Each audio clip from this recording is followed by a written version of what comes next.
Як правильно обирати метрики для вимірювальних цілей? Які бізнес-метрики варто враховувати під час розробки стратегії вашої організації? Які стратегічні методології допоможуть сформулювати вам вимірювальні цілі? Що краще для вашого бізнесу – якісні чи кількісні показники? У чому полягає різниця між метриками ефективності та метриками процесу? У цьому відео ви дізнаєтесь відповіді на ключові питання про вимірювальні показники та бізнес-метрики.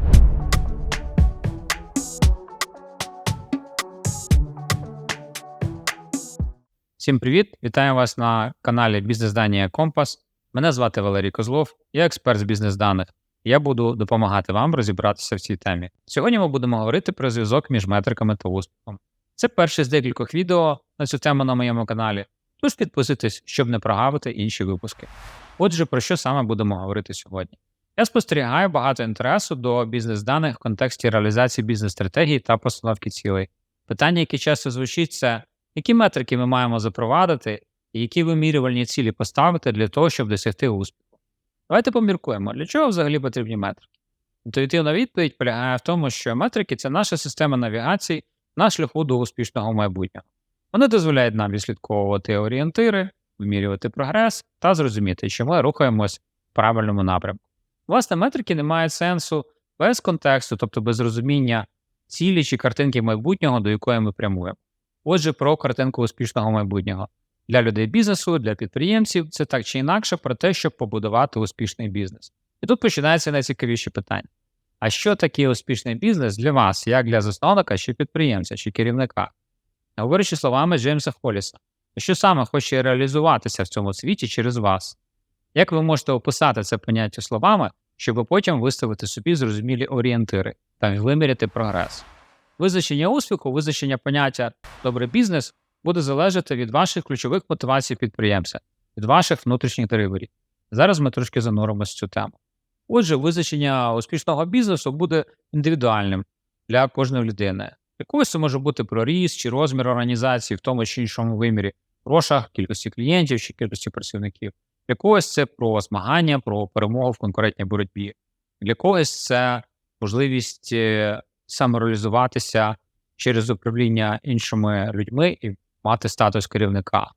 А для когось це про те, щоб мати відчуття незалежного підприємця, можливо, заробляти менше, ніж деінде, але бути повністю самостійним і існувати поза межами корпоративної ієрархії.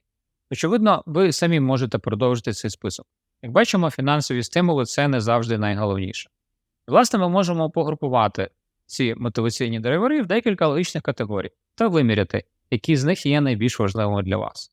Таким чином, ми можемо відобразити ваше розуміння доброго бізнесу, власне, в такому інструменті, як карта мотивації. Очевидно, карта мотивації не є статичною і може змінюватися з часом, особливо в період значної зміни обставин.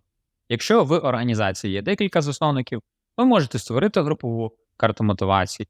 У кожного буде своя унікальна картина. Якісь групи будуть перетинатися, а якісь зовсім ні. Отже, інструмент, карта мотивації, для чого він нам? Правильна відповідь з підручника або з бізнес-школи полягає в тому, щоб описати візію, місію, цінності вашої організації і будувати стратегію бізнесу відповідним чином. І це насправді правильна відповідь, але практика демонструє, що далеко не всі підприємці та засновники готові до такого глибокого занурення чи бачать в ньому зміст та доцільність. З огляду на це ми можемо зменшити очікування до себе та поміркувати про карту мотивації з точки зору задачі мінімум. Отже, наша задача мінімум – це створити таку карту, мати її перед очима і використовувати під час роботи над стратегією та постановкою цілей. Заради прозорості та чесності перед собою та один перед одним. І тут ви можете спитати, прозорість та чесність, чи це важливо, чи в принципі ці речі себе можуть окупити в бізнесі?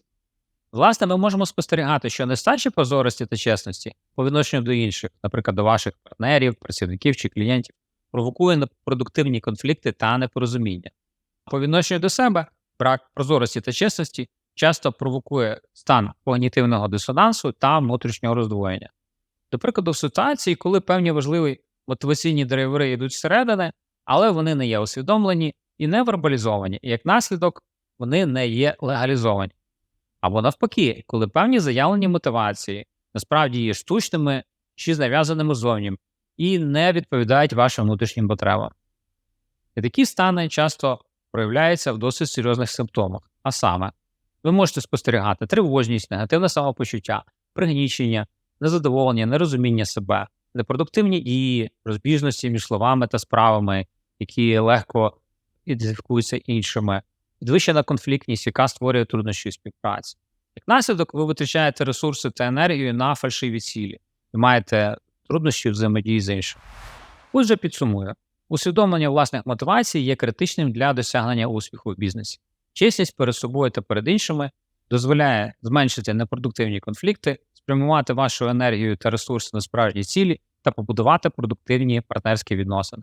Як наслідок, це допомагає вам стати більш успішним керівником та підприємцем, і такий простий інструмент, як мотиваційна карта, допомагає вам у цьому. Маючи сформовану картинку успішного майбутнього, ви збільшуєте ваші шанси розробити якісну стратегію бізнесу та здійснити постановку цілей. Ймовірно, ви вже використовуєте або переглядались до певних методологій для розробки та реалізації стратегії. Деякі з методологій орієнтовані суто на розробку або реалізацію стратегії, а деякі підходять і для того, і для іншого. Ми не будемо надто глибоко пірнати цю тему в межах цього відео, але я хочу відзначити декілька важливих моментів в контексті вимірювальних цілей та метрик. Важливий аспект, на який треба звернути увагу, це наскільки методологія спирається на вимірювальні чи описові підходи, чи комбінацію з обох. Тобто, чи вона використовує радше кількісні або якісні показники quantitative versus qualitative. Як бачимо, методології, орієнтовані на розробку стратегії, скоріше спираються на описові якісні інструменти. І одночасно для реалізації стратегії природньо більше підходять методології з категорії вимірювальних. Що ще варто брати до уваги при виборі методології? Однозначно, це контекст та потреби вашої організації, характеристики самої методології та відповідність методології цілям організації. Перед зануренням в саму методологію варто провести вимірювання або оцінку, щоб зрозуміти, наскільки ваша організація готова до впровадження тієї чи іншої методології. Можливо, спочатку вам треба буде зробити певну підготовчу роботу. Отже, на даний момент ми пройшли дві важливі фази. Ми попрацювали з мотиваційними драйверами, ми сформулювали картинку майбутнього, також ми обрали методологію для розробки та реалізації стратегії. І, власне, на даний момент ви можете переходити безпосередньо до постановки цілей. І, в принципі, у вас вже мало бути досить чітке розуміння, що саме ви хочете міряти в контексті вашої бізнес-стратегії, вашої організації та її бізнес-моделі. Тут ми переходимо до більш предметної розмови про вимірювальні бізнес-цілі та метрики. Власне, існує досить багато бізнес-метрик та підходів до їх класифікації чи типології. До прикладу, ви могли чути про стратегічні чи операційні метрики, про довготермінові, короткотермінові, випереджаючі чи відстаючі індикатори, кількісні чи якісні, універсальні чи вузькоспеціалізовані. Але ми з вами почнемо навіть не з цього, а почнемо з найголовнішого, а саме з класифікації метрик в контексті конкретної бізнес-цілі. Отже, при формуванні вимірювальної бізнес-цілі ми можемо мати справу з різними типами метрик, а саме метрики результату, метрики прогнозу, метрики ефективності і метрики процесу. Як ви можете зрозуміти з назви, метрика результату – це про вимірювання результату та формулювання конкретної цілі. Метрика прогнозу – це випереджаючий індикатор, який використовується для передбачення результату. Метрика ефективності говорить нам про те, якою ціною здобувається результат.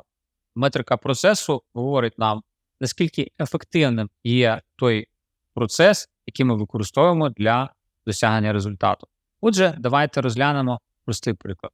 Уявимо собі, що ваша організація має на меті отримати річний дохід в розмірі $1 мільйон, який розподіляється між новими та існуючими клієнтами в пропорції 30/70. Відповідно, річний дохід від нових клієнтів буде становити $300 тисяч, можна розкласти в 12 контрактів, кожен по $25 тисяч. В даному випадку ми маємо справу з довготерміновими стратегічними метриками результативності. Отже, при подальшому каскадуванні цієї цілі ми можемо встановити собі показники на перший квартал. До прикладу, очікуваний дохід від нових клієнтів в першому кварталі буде становити $75 тисяч, що означатиме 3 нових клієнта, кожен по $25 тисяч. І це у нас будуть середньотермінові або короткотермінові метрики результативності. Звернемо увагу також на метрики ефективності та процесу. До прикладу, ви можете мати очікування, що вартість залучення нового клієнта буде становити близько $4000, а час конверсії потенційного клієнта буде становити 60 днів. І відповідно це у нас метрики ефективності та процесу. Хоча метрики ефективності та процесу не завжди є в полі уваги, вони важливі для бізнесу, тому що від них часто залежить реалістичність досягнення результату.